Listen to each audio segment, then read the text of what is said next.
Matapos magpabilisan sa pagbabalat ng gulay, sino kaya ang mga kusinero at kusinerang umangat sa iba? Sa mahigit 200 kusinerong nakipagtagisan sa pagbabalat sa NCR, ang top 30 lang ang siyang makakapasok sa last round ng auditions.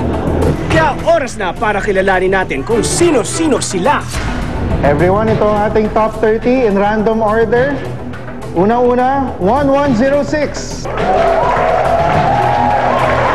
Ito na, 1106. Ang style ko kasi, left-handed ako, so pabilog.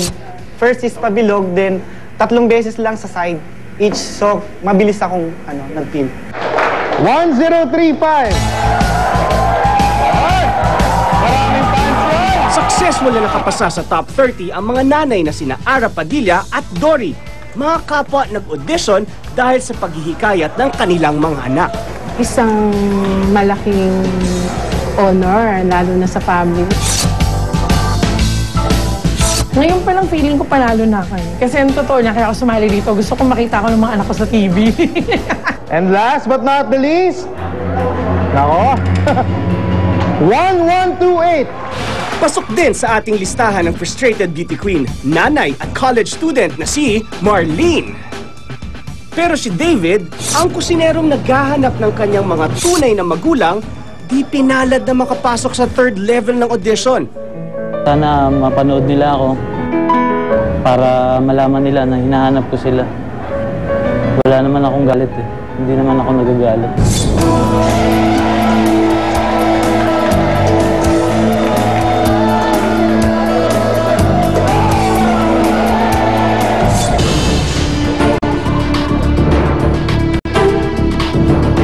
Sino naman kaya ang nakaligtas sa dulas ng sayote sa Pampanga at Pangasinan? Number 1038.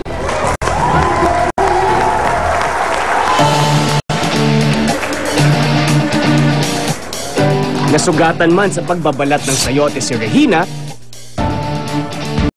siguradong nakangiti naman daw ang kanyang mga magulang mula sa langit sa pagkakapasok niya sa top 30. Yung mga parents ko, kasi wala na sila eh. Sila siguro inspiration ko. Lalo na yung daddy ko kasi sa kanya ko natutuhanan yung pagluluto. Magpapatuloy din sa next round ang bulag na kusinerong si Willie. Inspirasyon ko po yung manalo ko para sa aking pamilya dahil po sa ngayon po talagang kailangan po kaya sumali po ako dito.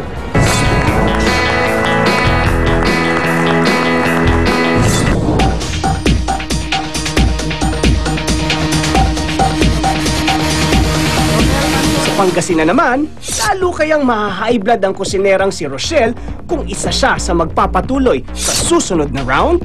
1033, Rochelle, Kayabyab.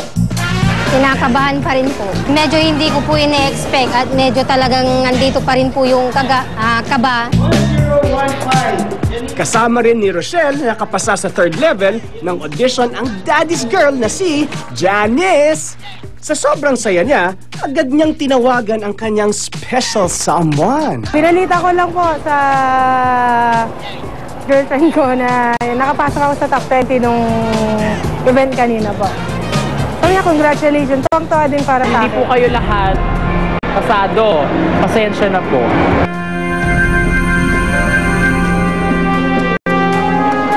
Ang plano ko magtinda ng almusal.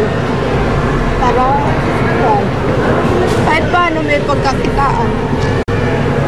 Maghihirap siguro na pupunan. Para kahit paano meron akong income para mabayaran yung mga inutang kong pinamasahe ko.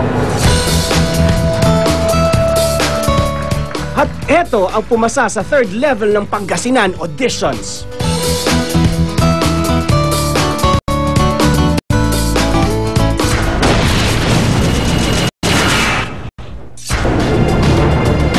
Ay! Walang power, oh. Oh, ay, po. Wala na, nataranta na kayo. Ano number nyo?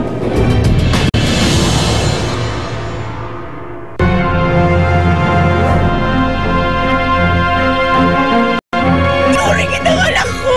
Ikaw ang sumira sa pamilya ko. Suminag na ang liwanag pagkatapos ng dilim sa pamilyang Ina. Kaya kung papayag ka sana, gusto kong magpakasal na tayo. Ngunit sa mundong kanyang iniwan, Balak nilang bitayin si Marcial. Bibitayin nila. Patawarin mo kami, pero kailangan namin gawin to. Dwarfina, gabi-gabi pagkatapos ng Captain Barbell sa GMA Telebabad. Kung sina Jude at Pilar, mahuhuli niya. At ano yung pahuling-huling hands na yan? Si Cookie naman, makakatakas sa kanila. Pero, May mumu yata dito. Magic Palayok!